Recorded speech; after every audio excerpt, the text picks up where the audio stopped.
बिस्मिल्लाहिर्रहमानिर्रहीम अस्सलामु अलैकुम वरहमतुल्लाहि वबरकातुहू। फ़िरऔन के बाल और नाखन अभी तक क्यों बढ़ रहे हैं? मोहतरम नाजरीन, अल्लाह पाक मुसब्बबुल असबाब है। न उसके ख़जानों में कोई कमी है, न उसके असबाब में कोई कमी है। वो तो सिर्फ कुन कहता है और चीज़ें वैसी ही होती चली जाती हैं जैसा हमारा रब चाह रहा होता है।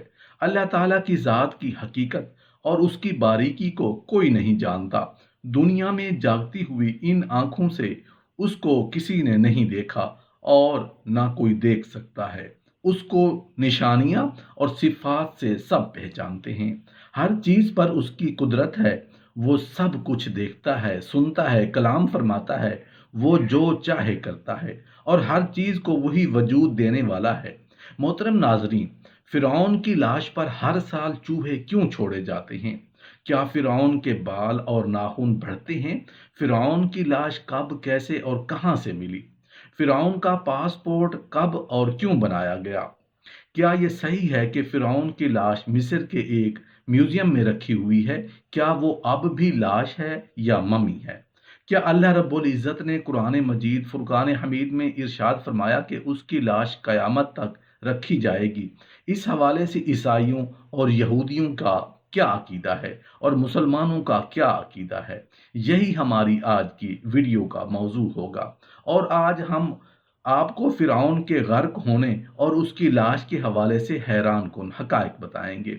मोहतरम नाजरीन, 1891 से पहले इस दुनिया का कोई इंसान नहीं जानता था कि खुदाई का दावा करने वाले फिरौनों की लाशों का क्या हुआ था या उनकी बाकियात कहाँ हैं या कहीं हैं भी या नहीं। तमाम इन आसमानी किताबों में इस वाक़या का जिक्र तफसील से मिलता है। अल्लाह के पैगंबर हज़रत मूसा अलैहिस्सलाम और बनी इसराइल कौम का पीछा करता हुआ एक फिरौनी पानी में गर्क होकर अपनी फौज समेत मर गया था, जबकि हजरत मूसा अलैहिस्सलाम और उनकी कौम को पानी में अल्लाह के हुक्म से गुजरने का रास्ता दे दिया था। मगर उसके बाद उसका क्या हुआ था, इस बारे में किसी भी किताब में नहीं लिखा हुआ। मगर कुरान मजीद फुरकान हमीद में उनके अंजाम के बारे में एक बहुत ही अजीब बात लिखी गई थी, जिसकी किसी की समझ में नहीं आती। कुरान पाक की सूरह यूनुस की आयत नंबर 92 में अल्लाह रब्बुल इज़्ज़त इरशाद फरमाया कि सो आज हम सिर्फ तेरी लाश को निजात देंगे ताकि उनके लिए निशान इबरत हो जो तेरे बात हैं, और हकीकत यह है कि बहुत से आदमी हमारी निशानियों से गाफिल हैं। मोहतरम नाजरीन, ये वाक़या आज से 3500 साल पहले पेश आया। फिरौन के डूबकर मरने के बाद समंदर ने उसकी लाश को अल्लाह रब्बुल इज़्ज़त के हुक्म से बाहर फेंक दिया, जबकि बाकी लश्कर का कोई नामो निशान ना मिला। मिस्रियों में से एक शख्स ने साहिल पर पड़ी फिरौन की लाश पहचान कर अहले दरबार को बताया। फिरौन की लाश को महल पहुंचाया गया। दरबारियों ने मसाले लगाकर उसे पूरी शान और एहतराम के साथ ताबूत में रख कर महफूज कर दिया। मगर महफूज करने के अमल के दौरान उनसे एक गलती हो गई थी। फिरौन क्योंकि समंदर में डूबकर मरा था और मरने के बाद कुछ अरसे तक पानी में रहने की वजह से उसके जिस्म पर समुद्री नमकियात की एक तह जमी रह गई थी।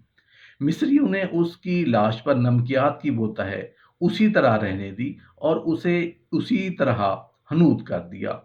वक्त गुजरता रहा, जमीन व आसमान ने बहुत से इनकलाब देखे जिनकी गिर्द नीचे सब कुछ छुप गया, हत्ता के फिरौनों की अनूद शुदा लाशें भी जमीन की तहों में गुम हो गईं। उनके नाम सिर्फ किताबों और उनकी तामीरात और लोगों के जहनों में रह गए।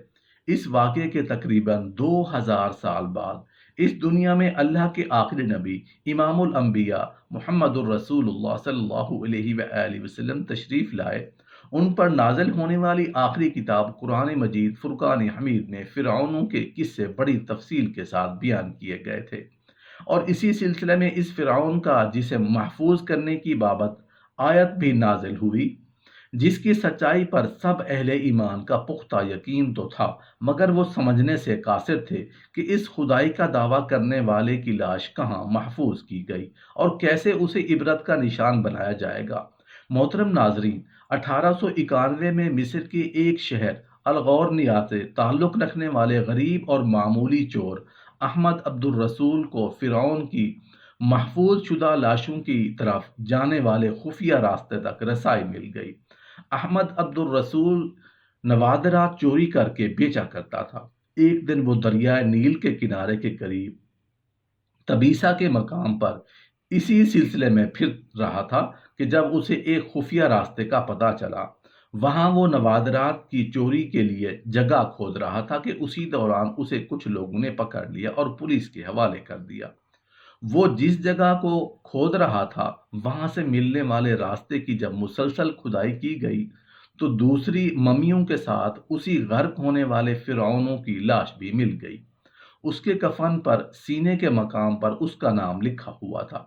ان ممیوں کو ماہرین قاہرہ لے گئے۔ جب ان ممیوں کا تفصیل سے جائزہ لیا گیا تو فرعون والی ممی پر جمی نمک کی تہ سے تصدیق ہو گئی کہ یہ وہی فرعون ہے جسے اللہ رب العزت نے پانی میں غرق کر کے بدترین انجام سے ہمکنار کیا تھا۔ یہ بہت بڑا واقعہ تھا۔ اس کی تصدیق کے لیے دنیا بھر کے ماہرین آثار قدیمہ اور سائنسدان مصر کی طرف جانے لگے۔ مختلف سائنسی ٹیسٹ کے ذریعے دنیا بھر کے سائنسدانوں نے تصدیق کر دی کہ دوسری سب لاشوں کی نسبت صرف فرعون کی لاش پر ہی سمندری نمکیات کی تہ جمی ہوئی تھی۔ اس تصدیق کے بعد اسے فرعون کی لاش قرار دے کر عجائب گھر میں محفوظ کر دیا گیا۔ سال 1992 میں فرعون کی ممی خراب ہونے لگی تو اس وقت کی مصری حکومت نے فرانس کی حکومت کو درخواست کی کہ فرعون کی ممی کو خراب ہونے سے بچایا جائے، جدید سائنسی ذرائع سے اس کی موت کی وجہ سے بھی معلوم کی جائے۔ مصری اور فرانسیسی حکومت نے مل کر ممی کو فرانس لے جانے کا انتظام کیا۔ اس سلسلے میں فرعون کی ممی کو فرانس لے جانے کے لیے فرعون کی ممی یعنی اس لاش کا پاسپورٹ بنایا گیا، کیونکہ فرانس کے اندر داخلے کے لیے اس وقت لاش کا بھی پاسپورٹ بنوانا ضروری تھا۔ محترم ناظرین، کہا جاتا ہے کہ جب فرعون کی لاش کو فرانس پہنچایا گیا تو ایئرپورٹ پر اس دور کے فرانسیسی صدر بذات خود حکومت کے اعلیٰ عہدیداروں، تمام وزراء اور فوج کے افسران کے ساتھ استقبال کے لیے موجود تھے۔ فرعون کی لاش کا استقبال کسی عظیم زندہ بادشاہ کی طرح کیا گیا۔ فوجی دستوں نے اسلامی دی۔ فرعون کی ممی کو ماہر ڈاکٹروں کی ٹیم کے حوالے کیا گیا۔ اس ٹیم کی سربراہی ڈاکٹر مورس نے کی۔ مائکروسکوپ ٹیسٹوں کے ذریعے ممی کے تمام اعضاء کا باریک بینی سے جائزہ لیا گیا تو معلوم ہوا کہ اس کی لاش اور جسم میں سمندری ذرات ابھی تک موجود ہیں اور اس کا گوشت ہر روز تازہ ہوتا ہے اور بڑھتا ہے، اور موت کی وجہ بھی پانی میں ڈوبنے کی وجہ سے ہوئی تھی۔ ایک بادشاہ کی موت پانی میں ڈوبنے کی وجہ سے ہوئی ڈاکٹر مورس کے لیے حیران کن بات تھی۔ اس نے اس ممی کے بارے میں مزید جاننے کی کوشش کی تو اسے معلوم ہوا کہ اس بادشاہ کی موت کے حالات مسلمانوں کے نبی امام الانبیاء رسول اللہ صلی اللہ علیہ وآلہ وسلم پر اترنے والی کتاب قرآن مجید فرقان حمید میں تفصیل سے درج ہے۔ اسے علم تھا کہ جہاں سے یہ لاش ملی ہے وہ ایک اسلامی ملک ہے۔ تجسس کے ہاتھوں مجبور ہو کر وہ مصر پہنچا۔ وہ ایک سائنسدان تھا۔ اس نے اس معاملے میں مصر کے ایک سائنسدان سے ملاقات کی۔ اس سائنسدان نے قرآن پاک کھول کر اس سورت یونس کی آیت نمبر 90 تا 92 کا ترجمہ لفظ بلفظ سنایا۔ فرعون کا خدائی کا دعویٰ، اس کا پانی میں ڈوب کر مرنا اور پھر پانی سے نکال کر اس کی لاش کا محفوظ ہو جانا اور پھر دوبارہ لاش کا ملنا اور پھر اس کی لاش کو جدید سائنسی دور میں دوبارہ محفوظ کیا جانا، سب کا اشارہ ایک جانب تھا اور وہ بہت واضح تھا۔ یہ اللہ رب العزت کی شان، مقام اور مرتبہ ہے کہ اس نے فرعون جس نے خدائی کا دعویٰ کیا اور اس پر بردگار کے عالم کے مقابلے میں آیا اور اس کی لاش کو قیامت تک نشان عبرت بنا دیا۔ فرعون وہ واحد شخص ہے جس کی لاش پر گوشت تر و تازہ ہے، ابھی کسی نے اس کو سلایا ہو۔ اس کے بال اور ناخن بڑھتے ہیں، بلکہ اس کی لاش پر گوشت بڑھتا ہے اور بڑھتا رہتا ہے۔ ہر سال 15 مارچ کو اسی میوزیم میں چوہے رکھے ہوئے ہیں جو اس کے اوپر چھوڑے جاتے ہیں اور وہ اس کا بڑھا ہوا گوشت کھا جاتے ہیں۔ پھر اس کی ڈریسنگ کی جاتی ہے اور اس کو دوبارہ شیشے میں رکھا جاتا ہے۔ फ़िरऔन की लाश के बाल बिल्कुल सही, आंखें, हर चीज़ बिल्कुल सही सलामत। वो लगता नहीं कि ये 3500 साल पुरानी मम्मी है। मम्मी और लाश में फ़र्क होता है।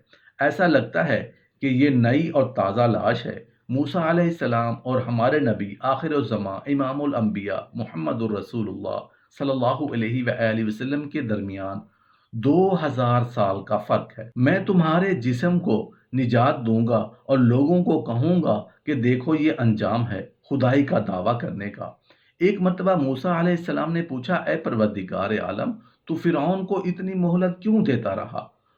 वो तो कहता था कि मैं खुदा हूँ। तो अल्लाह रब्बुल इज़्ज़त ने इरशाद फरमाया, ये कम बख्त अपनी रियाया में अदल करता था, इसलिए उसको मैं मोहलत देता था। जब उसने जुल्म किया तो फिर पकड़ा गया।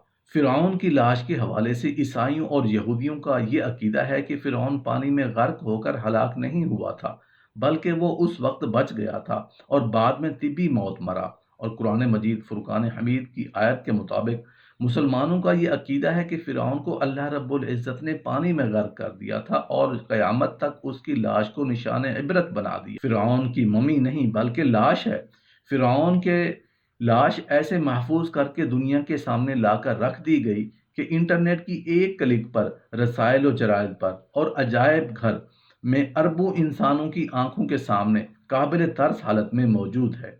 इबरत के लिए, सोचने के लिए, इबादत के लायक और हमेशा रहने वाला वही है जो सबका खालिक और राज़िक है। डॉक्टर मोरिस ने आयत का तर्जमा सुना तो उसी वक्त पुकार उठा, अल्लाह सच्चा है, कुरान सच्चा है और अल्लाह का नबी इमामुल अंबिया मोहम्मद मुस्तफ़ा सल्लल्लाहु अलैहि वआलिहि वसल्लम सच्चा है। कलमा पढ़ा और मुसलमान हो गया। बेशक अल्लाह एक है और यकता है। अल्लाह बेनियाज है कि वो किसी का मोहताज नहीं और सब उसके मोहताज हैं। न उसने किसी को जना और न वो किसी से जना गया और कोई उसके बराबर का नहीं।